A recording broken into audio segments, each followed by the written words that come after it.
Hello students, welcome to the full Indian history session part 2। तो आज हम part 2 करेंगे इस फुल इंडियन हिस्ट्री सेशन का।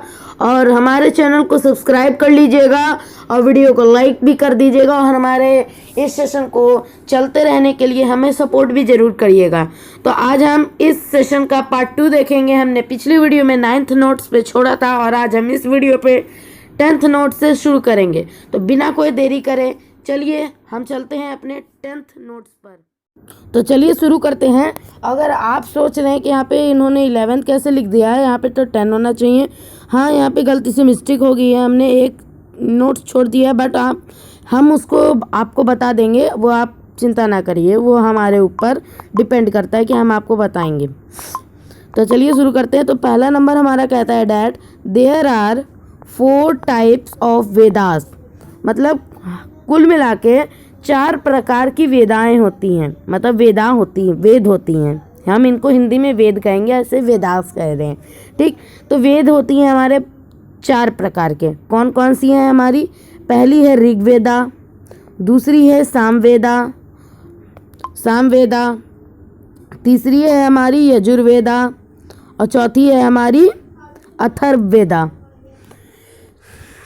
तो हमारी चौथी है अथर्ववेदा, जैसा कि आप देख पा रहे हैं, ठीक। तो ये 4 प्रकार के हमारी वेदा है और इन तीनों को किसने लिखा है? एक ही आदमी ने लिखा है। कौन? वेद व्यास जी को अगर आप जानते हैं तो इन्होंने ही हमारे ये चारों वेदास लिखे हैं। जो 4 प्रकार के वेदा होते हैं उनके राइटर कौन है? हम कह सकते हैं तो वेद व्यास हैं। तो चलिए अब नेक्स्ट हमारा कह रहा है डैट 12 नंबर। अब हम इसके बारे में बताएंगे कि इन चारों वेदाओं में क्या क्या है। तो चलो देखते हैं। तो ऋग्वेदा में क्या है that Rigveda contains the mythology of society. Rigveda में क्या है कि ऋग्वेदा कि उस जमाने में, मतलब वैदिक सोसाइटी में, मतलब अर्ली वैदिक या वैदिक सोसाइटी में क्या मतलब माइथोलॉजी होती थी, मतलब क्या भगवान के बारे में मिथ थे और क्या मतलब ये करने से ये होगा, इस बारे में, मतलब जैसे कि आज भी कुछ मिथ आप जानते होंगे ना, मिथ और ताबूस, ये सब सुना होगा। मिथ मतलब जो फैल जाता है पर वो सच नहीं होता है, तो मतलब वही माइथोलॉजी पर पहले मानी जाती थी, ज़्यादा धर्मों से जुड़ी। तो ये माइथोलॉजी कि भगवान होते हैं कि नहीं होते हैं, ये सब। हाँ, और सामवेदा क्या है that Samveda contains traditional talent like instrumental music, dancing and other। जो हमारा सामवेदा है उसमें ना टैलेंट होता था पहले के ज़माने के, जैसे कि कुछ सॉन्ग बजते थे, ढपले जो भी होते थे, डमरू, उन सब से बजते थे, और कुछ डांसिंग, जैसे कि अभी में तो हमारा जैसे कि है कथक, ये सब है वगैरह वगैरह, कुचिपुड़ी, कथकली, ये सब जैसे, वैसे ही इनके जो सामवेदा में जिस वैदिक सोसाइटी में जो डांस और ये म्यूजिक बजते थे वो कंटेन करके रखे हुए हैं सामवेदा में। और नेक्स्ट वेद है हमारा यजुर्वेदा। उनमें क्या है? तो Yajurveda contains many practices, ceremony and rituals and how the different यज्ञ में बी डू। मतलब यजुर्वेदा में अलग अलग प्रकार की सेरेमनी है कि किस सेरेमनी को क्या कहा जाता है, और बहुत सारी से रिचुअल्स हैं और अलग अलग प्रकार के जो यज्ञ आप जानते होंगे, स्कूल्स में भी होता है, कभी कभी हवन करवाने के लिए होता है, अगर आपने देखा होगा, ठीक। तो कैसे अलग अलग प्रकार के यज्ञ को करा जा सकता है वो सब यजुर्वेद में है। और अगला जो हमारा अंतिम वेद है अथर्ववेद, उसमें क्या है? तो Atharvaveda contains the study of science, Ayurveda, arts etcetera. मतलब अथर्ववेद में क्या है कि उसमें पढ़ाई है किस चीज़ की? विज्ञान की, आयुर्वेद की और आर्ट्स की, सब इन सब की पढ़ाई है कि पहले भी तो पढ़ाया जाता होगा बच्चों को वैदिक सोसाइटी में, तो वहीं पर ये सब क्या है, इस सब से जुड़ा हुआ है अथर्ववेद। तो चलिए अब हमारे नेक्स्ट 13th नंबर पे, और उससे पहले मैं आपको जो छूट गया है वो बता देता हूँ कि जो 10th नंबर है हमारा, वो कहता है कि डेट जो हमारी अर्ली एजेस थी उनको 3 ग्रुप्स में क्लासिफाई किया गया है। पहला है पैलियोलिथिक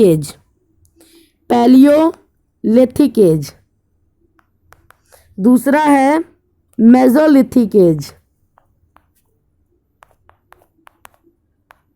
और थर्ड है हमारा, इसे हम मिटा देते हैं, आपको कोई डिस्टर्बेंस तो नहीं होगा, अगर हो तो कमेंट में बोलिएगा, अगली बार से हम इन सब पे ध्यान देंगे। और हमारा थर्ड है नियोलिथिक एज। तो इन सब में डिफरेंस क्या होता है बताएं। तो पैलियोलिथिक एज मतलब पहले ज़माने में जो पत्थर, मतलब जो अर्ली मैन हुआ करते थे वो जैसे पत्थर बनाते थे, उसमें कोई ज़्यादा मतलब अच्छे से डिज़ाइन से नक्काशी नहीं की जाती थी, और वो उतने मतलब अच्छे से शार्पन भी नहीं थे। पैलियोलिथिक एज उनमें मतलब जो पत्थर मिल जाता था उसी से काम किया जाता था, उससे भाला बनाना, हथियार अलग वगैरह और कुल्हाड़ी जैसे वो सब बनाना। और मेसोलिथिक में थोड़ा ये सब और अपग्रेड हो जाता है, अब पत्थरों को थोड़ा और अच्छे से, मतलब अब जो पत्थर मिल गया, कुछ भी पत्थर मिल गया, उस पर थोड़ी हल्की हल्की से उसे खुद से शार्पन किया जाता है। और हमारा लास्ट है नियोलिथिक एज, जिसमें जो पत्थरों को एकदम क्वालिटीफाई अच्छे से एकदम उसको शेप दिया जाता है, जो कि हड़प्पा सिविलाइजेशन में चली थी। तो चलिए अब 13th नंबर पे, मुझे लगता है ये आपको समझ में आ गया होगा। तो हमारा ये 13th नंबर कहता है that the oldest Veda was Rig Veda which is composed about 3500 years ago। Means जो हमारी सबसे पुरानी वेद है वो है ऋग्वेद, जिसे कि 3500 साल पहले, आज से तकरीबन 3500 साल पहले लिखा गया था, ये कंपोज किया गया था, जिसमें और इसमें contains more than 1000 of hymns called Sukta और वेल सेड। मैं इसको अगर एक्सप्लेन करूं तो मतलब हमारी जो पुरानी वेद थी वो ऋग्वेद थी, जो कि आज से तकरीबन 3500 साल पहले कंपोज की गई थी, और इसमें 1000 से भी ज़्यादा हिम्स हैं, जिसे हम शुक्ता भी कहते हैं या वेल सेड। आप सोच रहे होंगे हिम्स मतलब क्या होते हैं। हिम्स माने, आज आपने सुना होगा मंत्र। क्या मंत्र? आपने मंत्रों का, जैसे कि पंडित बोलते हैं मंत्रों का उच्चारण करो, तो आपने मंत्र सुने होंगे कुछ इस प्रकार। अगर आपने नहीं देखे, अगर आपके घर में पूजा होती होगी तो कुछ ऐसे चीज़ कोई भी मतलब ऐसे लिखे रहे होंगे, ऐसे जैसे कि ओ यहाँ पे लिखा हुआ है ओम महालक्ष्य च विद्महे विष्णु पत्नये च धमये तन्नो लक्ष्मी प्रचोदयात्, ये सब लिखे रहते हैं, ये सब हिम्स होते हैं। ठीक, और ऐसे ही प्रकार के जो मंत्र होते हैं वो कि ऋग्वेदा में हजारों से भी ज़्यादा हैं, जो कि ऋग्वेदा में हजारों की संख्या से भी ज़्यादा है। अब हमारा नेक्स्ट है 14th नंबर। 14th नंबर है हमारा, इसे थोड़ा जूम कर लेते हैं ना। नो डोंट वरी, हो ठीक है, ओके।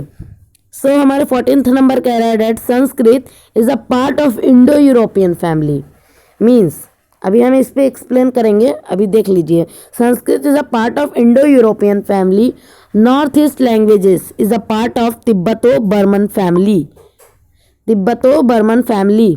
और south Indian languages like Malayalam, Telugu, Tamil are the parts of Dravidian family, and languages speaks in Jharkhand and Central Asia is a part of Austroasiatic family।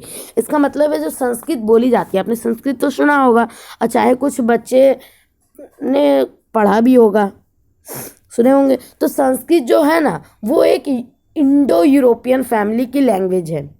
Means Indo माने आप समझ रहे होंगे इंडिया, और यूरोपियन जैसे ग्रीस, ये सब वगैरह वगैरह याद रखिएगा।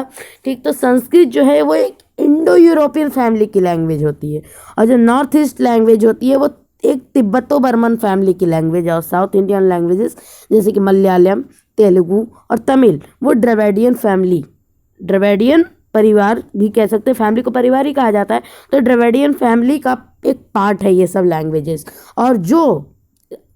और जो भाषाएं लैंग्वेजेस झारखंड और सेंट्रल एशिया में बोली जाती है वो कौन है? Central Asiatic. इसे जरा हम यहाँ भारत के मैप से समझ लेते हैं। समय से फर्स्ट क्या कहा है? Sanskrit is a part of Indo European family, मतलब फुल इंडिया। हाँ, तो हमारा यहाँ पर जो यूरोप बसा है वहाँ का एक हिस्सा हमारा हो गया, एक इंडिया और एक यूरोप, मतलब इंडो यूरोपियन फैमिली। और दूसरी हमारी क्या कहती है? डेट नॉर्थ ईस्ट लैंग्वेजेस, मतलब असम, मेघालय, मिजोरम लाइक एरिया, उसे हम क्या कहते हैं? Tibeto Burman family. क्यों? क्योंकि आप चाइना में जानते होंगे एक तिब्बत नाम है, तो वो एक नॉर्थ ईस्ट से मिलता है। और इधर बर्मन, म्यांमार को पहले बर्मा कहा जाता था, अगर आपको मैं जानकारी के लिए बता दूं, तो इसलिए तिब्बतो बर्मन फैमिली होती है कौन, नॉर्थ ईस्ट की लैंग्वेजेस। और हमसे क्या कह रहा है डैट, जो साउथ इंडिया में लैंग्वेजेस बोली जाती है, साउथ इंडिया में प्लेट्यू भी बोल सकते हैं ना, डेक्कन प्लेट्यू वाला हिस्सा, ठीक। तो यहाँ पर जो लैंग्वेजेस बोली जाती हैं, जैसे कि अभी मैंने आपको बताया, तमिल, तेलुगु और मलयालम, और भी है मराठी, इधर भी बोले तो हल्की सी गुजराती भी ले लेते हैं। तो ये सब जो होती है ना, ये द्रविडियन फैमिली से, मतलब द्रविडियन फैमिली के ऊपर आती है।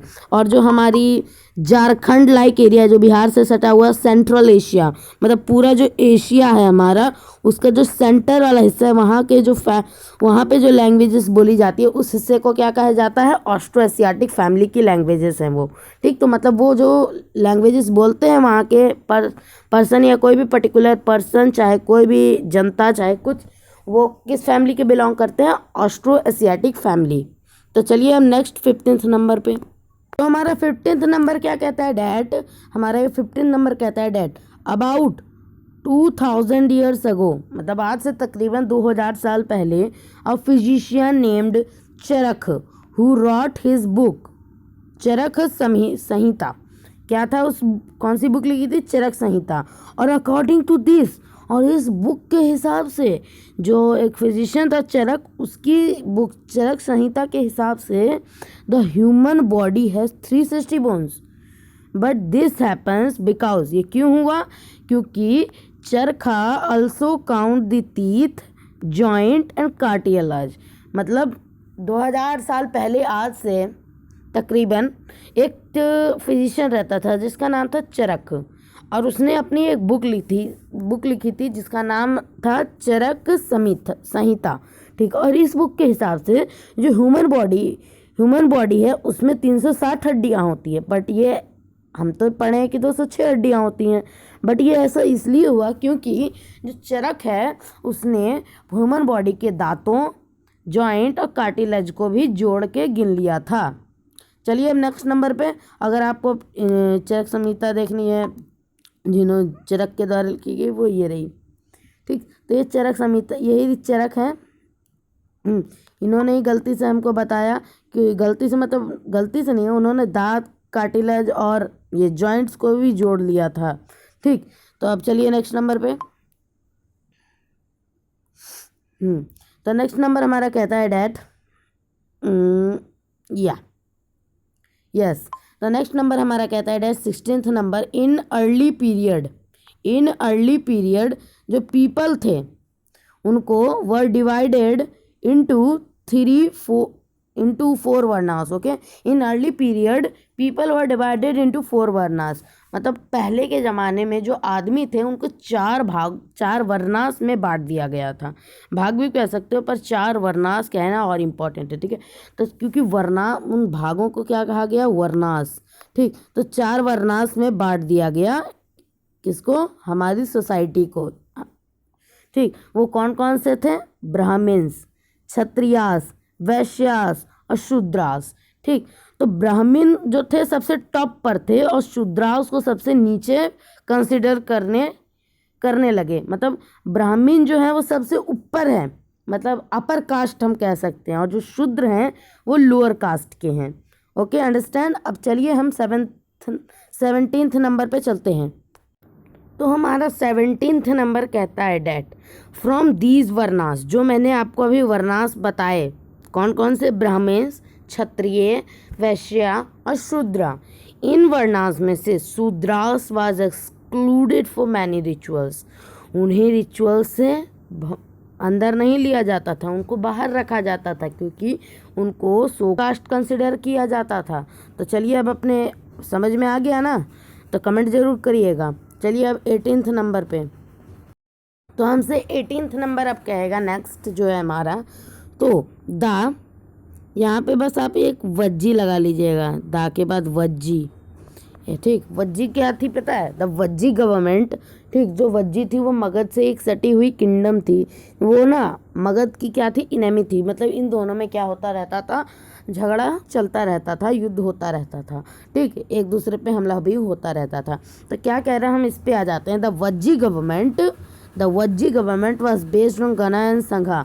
मतलब जैसे हमने वर्ण अभी पीपल्स को, पहले वाली सोसाइटी को चार वर्णास में हमने बांटा था, उसी तरह जो गवर्नमेंट थी वज्जी की, वो जो वर्णास थे उनमें भी जो मतलब वहाँ गवर्नमेंट में रहते थे उसके अंदर में जो भी मंत्री और बाकी जो रहते थे उनको गना और संघा के हिसाब से बांटा गया था, और राजा को भी और रानी को भी इसी बेस्ड पर बांटा गया था, गना और संघा पे। चलिए अब हमारा नेक्स्ट क्या है? तो नेक्स्ट हमारा कह रहा है डैट यस तो नेक्स्ट हमारा कह रहा है the two powerful ruler of Magadh kingdom was Bimbisara and Ajatashatru. मतलब सबसे ताकतवर, मतलब मगध जो किंगडम थी वहाँ के सबसे दो पावरफुल रूलर की बात करें तो वो कौन कौन थे? तो वो थे पहले एक बिंबिसारा और उसके बाद कौन आए? अजातशत्रु। कोई कोई इनको अजातशत्रु कहता है, पर ये गलत है, क्योंकि इनका असली नाम जो है वो अजातशत्रु है, ना कि शत्रु। इनको बस थोड़ा सा फॉर कॉन्वेंस इनको अजातशत्रु कहा जाता है। चलिए, तो ये दो पावरफुल रूलर्स थे मगध किंगडम के। पहले थे बिंबिसारा और दूसरे थे अजातशत्रु। चलिए अब हमारा नेक्स्ट है 20th नंबर। ये हमारा कहता है that the things which cannot be fulfilled but we want it is called thirst और तन्हा। मतलब एक ऐसा वस्तु या कोई ऐसी चीज which cannot, जिसको पूरा नहीं किया जा सके पर हम उसको चाहते हैं। मतलब आप वो किसी चीज को चाह रहे हैं कि मुझको वो चाहिए, पर आप उसको लेने के उस स्टेटस में नहीं है, ठीक। मान लीजिए आपको कोई, आज के ज़माने में बात करें तो आज आपको मान लीजिए आप कोई परिवार के और आप कह रहे हैं कि हमें एक बाइक चाहिए, पर आपका जो इकोनॉमिकल स्टेटस है वो थोड़ा अच्छा नहीं है, जिससे आप वो नहीं खरीद पाएंगे। मतलब आप वो चाह तो रहे हैं पर वो पूरी नहीं हो सकती है, तो उसे हम क्या कहते हैं? थ्रस्ट। और थ्रस्ट चाहे हम इसे कहेंगे तन्हा हिंदी में। चलिए अगला चीज़ क्या है हमारा? हाँ, तो हमारा अगला चीज़ कह रहा है, थोड़ा जूम हो गया, यस। तो हमारा अगला चीज़ कह रहा है डैट विनय पिटाका 21th नंबर। Vinaya Pitaka is the book in which rules of Buddhist Sangha were written. अभी मैंने बताया वज्जी गवर्नमेंट में किन दो बेसिस पे बांटा गया था? गना और संघा। और बुद्धिस्ट की जो संघा, मतलब ऐसे बुद्धिस्ट जो संघा से बिलोंग करते हैं, उनके जो रूल्स हैं वो किस बुक में लिखे गए हैं? विनय पिटाका की बुक में। मतलब विनय पिटाका की नहीं, मतलब उस बुक का नाम ही विनय पिटाका है। तो इस बुक में क्या लिखे गए हैं? बुद्धिस्ट संघा के रूल्स। क्या है रूल्स और क्या है रेगुलेशन? अब ये वाला हमारा देखिए 22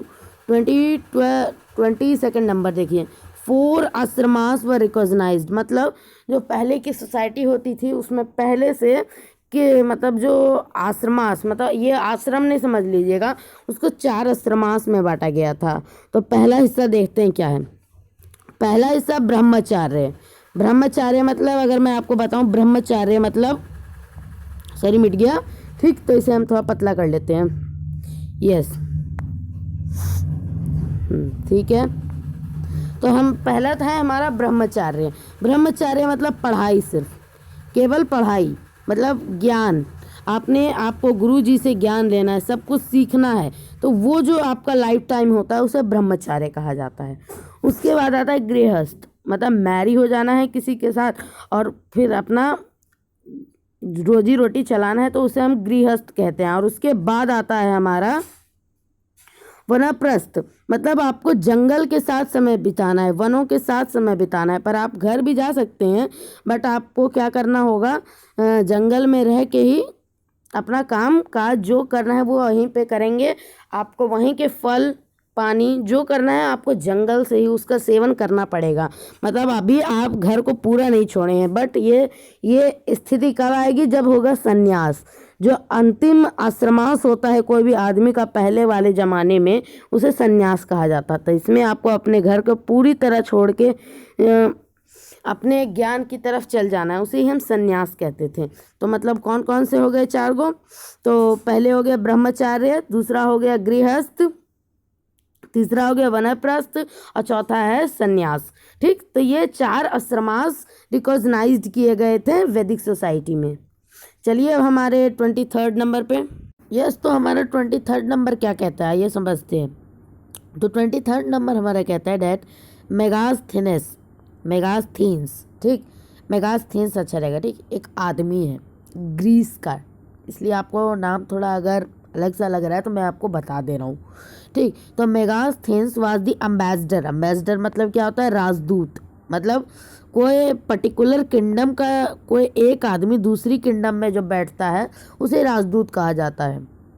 ठीक, जैसे अभी करंटली इंडिया का जो कोई भी मतलब अगर एम्बेसडर कोई देश में जाता है, जैसे फ्रांस में बैठा हुआ है, यूएस में बैठा हुआ है। ठीक, ऐसे जो एम्बेसडर हैं राजदूत, उन्हें इन्हीं आदमी को क्या कहा जाता है, राजदूत चाहे एम्बेसडर कहा जाता है। ठीक, मेगास्थनीस क्या थे, was the ambassador of the court of Chandragupta Maurya.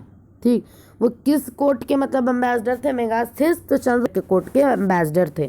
ठीक, और ये मेगास्थनीस को भेजा किसने था, एम्बेसडर के रूप में चंद्रगुप्त मौर्य के कोर्ट में किसने भेजा था, दरबार में, तो सेल्यूकस निकेटर में, जिसको अभी हम पढ़ेंगे। तो ये रही फोटो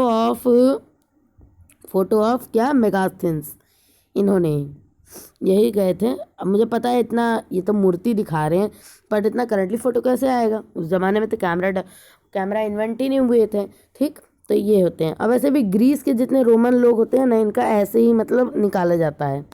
ठीक, और अगला हमारा क्या कहता है, आइए देखते हैं। तो अगला हमारा कहता है डैट चंद्रगुप्त मौर्य, या तो हमारा अगला वाला कहता है that Chandragupta Maurya marriage to the daughter of Seleucus Nicator. ठीक, तो जो चंद्रगुप्त मौर्य होते हैं उन्होंने किससे शादी की थी, सेल्यूकस निकेटर की बेटी से, जिसका नाम था हेलेना।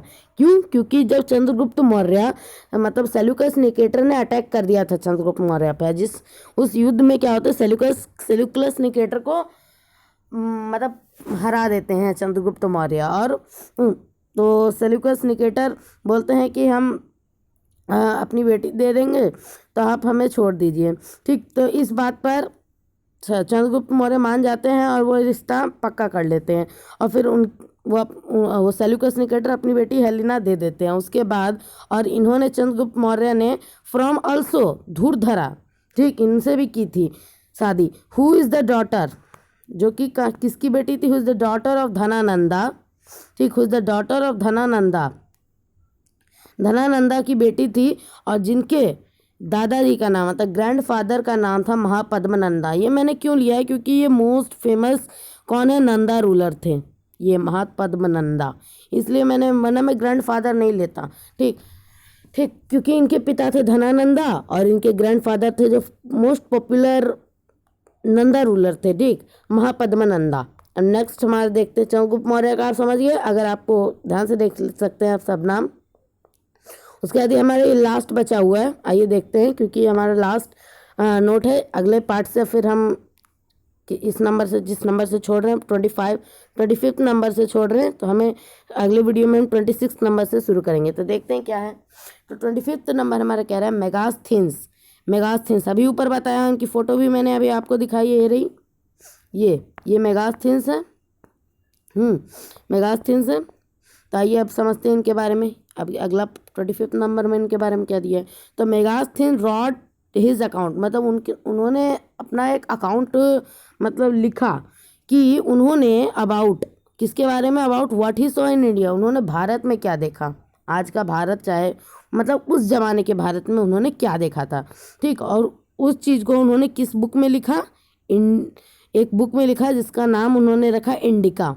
ये रही वो बुक, ये रही, यस, तो ये रही book indica, a deep natural history of the Indian सब कॉन्टिनेंट।